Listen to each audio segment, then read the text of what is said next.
Почитувани, како одминува времето и како стручната јавност ја анализира националната годишна програма на Министерството за култура, така доаѓаме до се поскандалозни сознанија.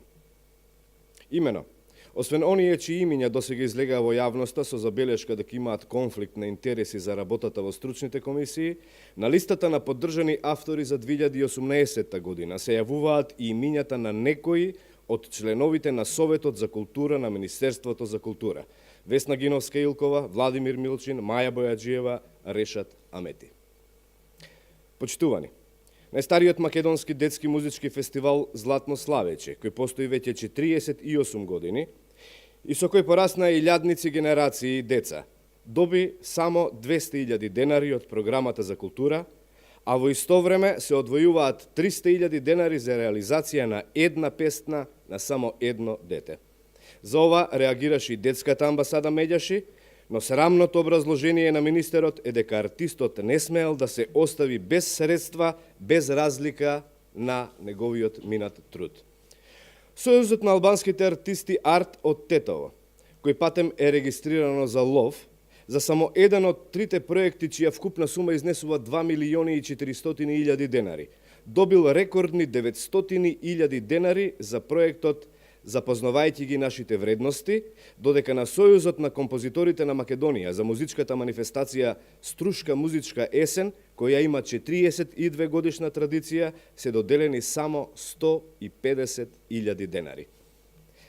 Дали бројни докажани уметници и професионалци останаа неподдржани само поради тоа што немале блиски врски со председателот на Комисијата за музичка и музичко-сценска дејност Васо Ристов, кој од друга страна пак, преку комисијата каде што тој е председател, доделил 1.480.000 денари на факултетот каде што тој е продекан. Дали ова не е пример за класичен конфликт на интереси? Истата комисија доделува огромни средства и за повеќе студентски фестивали и надпревари во кои досега Ристов редовно се јавува како организатор и член на жирито.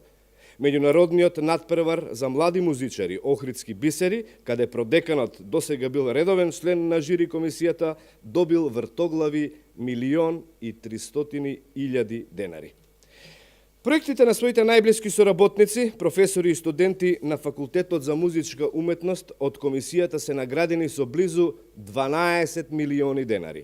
На својата колешка Весна Гинова-Илкова, која истовремено е и член на Советот за култура во Министерството за култура, комисијата и доделила 210.000 денари. ВМРО ДПМН бара итно да се повлече годишната програма и да се донесе нова, правична и објективна. ВМРО ДПМН бара да се повлечат членовите на комисиите кои одлучуваат за одобрување на средствата поради очигледен судир на интереси и да се постават нови.